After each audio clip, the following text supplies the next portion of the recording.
The fire which seems extinguished often slumbers beneath the ashes. Pierre Corneille.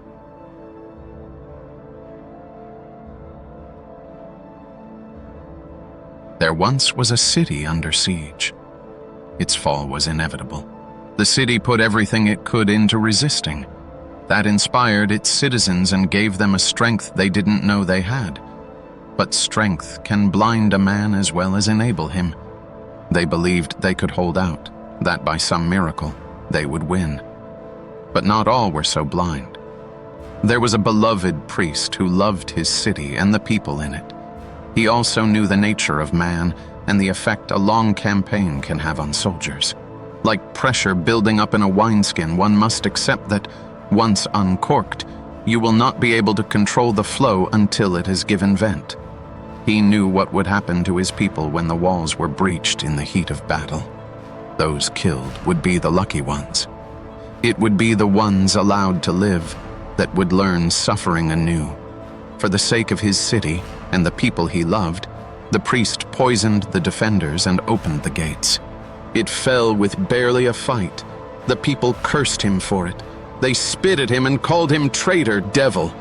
He didn't resent them for it, for he had gained a strength that could only be born in service of the greater good.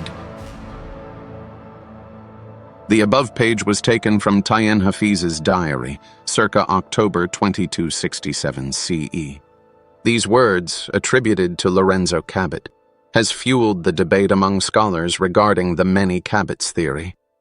Most point to the similarity of this speech to one given in 1899, as proof that they both were given by the same man. Others hold to the idea that the wearer of the alien crown always maintains the identity of the original archaeologist since, it is theorized, the artifact retained the memories of its previous bearers and imprinted them on its current host. This perspective holds no sway with the other camp, who are adamant that the crown was only a communication device. A full-scale model of the crown of Udar is on display at the Battle of New Liberty exhibit on the second floor.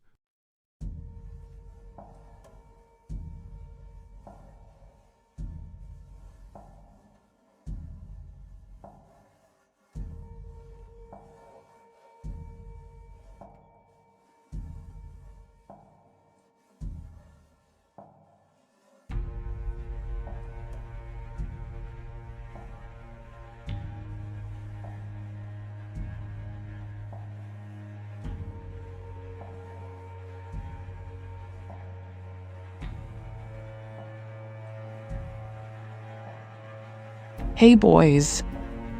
You must have heard by now. The government gave some archaeologists the mining claim to the old Brimstone crater. So I was thinking back to our younger days and all the fun we used to have. I know we all hung up our hats, but word is getting out. It's being called a once-in-a-lifetime opportunity, and I believe it. So you guessed it, I want to get the gang back together for one last job. The archaeologist, his name is Lorenzo Cabot. He just got back from some expedition in Africa. He's hiring anyone with a gun or a shovel and paying in gold. Lots of it. But here's the kicker. He's buying up all the dark stone he can get his hands on, for 10 times its value. That's right. They already found dark stone under that crater. I think this is the last place that hasn't been mined. There is an entire cave system underneath that may go as far as the Colorado River. Cabot has already cleared out the creatures in the Brimstone ruins, and now he is sending crews down to explore the tunnels. I got one of Cabot's bodyguards drunk, and he said that Cabot has a map of the caves, a very old one, and that he believes there is something underneath.